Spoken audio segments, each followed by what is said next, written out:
All right, so today we're diving into something a little different. Okay. It's this article called On New Timeline Now. Mm-hmm. And honestly, it's pretty out there, Yeah. but it's also kind of fascinating, right? Like, it talks about this whole shift happening in humanity, moving to this new timeline Uh-huh. where everything's about, like, truth and authenticity, Oh, right. all that good stuff. I've heard some buzz about this. Yeah. Yeah, and they use all this, like, really specific terminology, too, Like what? light warriors, Oh, yeah. collective awakening. Mm-hmm. They even talk about, like, type 1 civilization. Okay, now that's getting interesting. Right. Yeah. So what's the main gist? What are they trying to say with all this? So basically they're saying that, like, we're evolving, like, humanity's evolving to this higher level of consciousness. Okay. And that's kind of what's driving all these changes. I mean, do you buy that? Do you feel like something's changing? I don't know. I mean, sometimes I do, Like, Yeah. it feels like there's all this crazy stuff happening in the world, Yeah. but also it feels like maybe people are waking up a little bit. You know what I mean? Yeah, I think there's something to that. Yeah. I mean, you see it everywhere, right? Like people are more aware of like mental health and wellness. Yeah. There's this whole focus on mindfulness and Right, yeah. like finding your purpose. Yeah. And you see it in like social movements, right? People are connecting online, organizing protests. Totally. It does feel like there's this like collective energy building, Yeah, and the article kind of touches on that too, right? Yeah. Like, it talks about how people are becoming more aware of, I don't know, like the stuff that maybe isn't so great going on in the world. Right. Like, they talk about, like, nefarious elites, Oh, yeah. corrupt corporations, like all this stuff. It's the deep state, all that. Yeah, exactly. Like all that kind of that conspiracy theory stuff. Right. And they're saying that, like, part of this awakening is that people are starting to see through that, It's interesting, right? Because, I mean, we're not necessarily endorsing those views, Of course not. but it's worth considering why those ideas resonate with people, right? For sure. Like, why are those narratives so appealing to some? Yeah.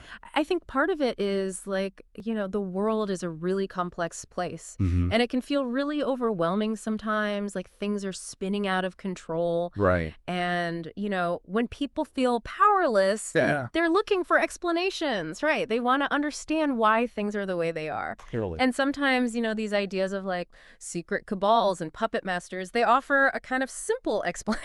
Right. It's like it's easier to point the finger at something concrete, Yeah, right? right. Even if it's, maybe not the whole truth. Exactly. It gives people a sense of control. Yeah. In a world that feels very much out of control. Totally. It's like, at least we know who the bad guys are.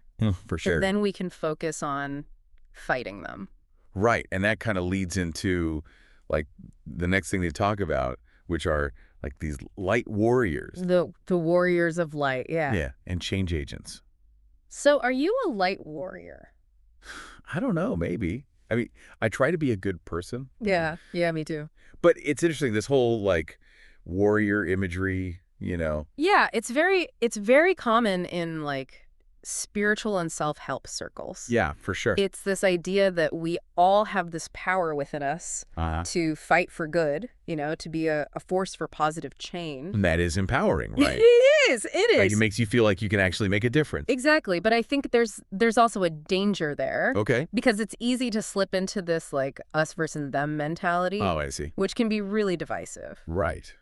And ultimately, like, counterproductive if we're trying to create a better world. Yeah, so it's more about, like, collaboration than combat, right? Exactly. Even if we're using these like warrior metaphors, it's about finding common ground, working together. Yeah, for sure. Even with people who might see things differently than we do.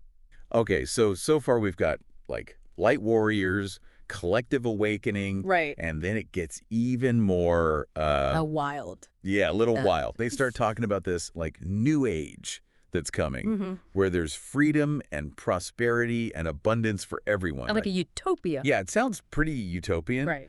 But, like, how realistic is that, What would it actually take to get there? Well, I mean, that's the $1,000,000 question, isn't it? Yeah. People have been trying to figure that out for centuries. Right. I think if we're talking about real, like, lasting change, it's not just about, like, individual people being better. Okay. It's about changing the systems, right? The systems. Okay. Like economic systems, the political structures. how we approach technology, how we distribute resources. Right. It's like it's got to be a bigger shift than just like everybody meditating and hoping for the best. Yeah, It's got exactly. to be more like Yeah, structural. it's got to be systemic. It's got to be collective. Okay, and they do talk about that, Yeah. right? Like the power of collective change. Right. Yeah. Do you actually think individuals have that much power to change things? I do. I really do. Yeah. I think history shows us that over and over again. Okay. Like, think about the civil rights movement, Right. the women's suffrage movement, all these huge social shifts. Yeah. They were driven by ordinary people coming together, Right. demanding change. Yeah, yeah. And they faced incredible obstacles, right? Oh, for sure. But they persisted Mm-hmm. and they won. So it's about like harnessing that collective energy. Right. Exactly. And that's not always easy. No, of course not. It can be messy. It can be challenging. Right. But when people come together around a shared vision, Mm-hmm. incredible things can happen. Yeah, yeah, for sure. Even things that seem impossible. Okay, so we've got to band together, fight the good fight. Mm-hmm. But the author also says something else that I thought was interesting. Like, What's that? it's not just about achieving the goal. Okay. It's about like celebrating the journey. Oh, I like that. Right. Yeah. Which is kind of weird because like creating a new age sounds like a long and probably really difficult process. Absolutely. Yeah. It's not going to be easy. Right. And it's not going to happen overnight. And Mm. there are going to be setbacks and challenges along the way. Right. And moments where you just want to give up. Oh, yeah, totally. But I think that's where resilience comes in. Okay. And it's about finding joy in the process, Right. even when things are tough. Okay. Celebrating the small victories, Mm-hmm. learning from our mistakes. Yeah. And never losing sight of that vision of a better future. All right, so we've covered like light warriors, collective awakening, a whole new age. Mm-hmm. But there was one term that I really didn't get, like at all. Oh, yeah.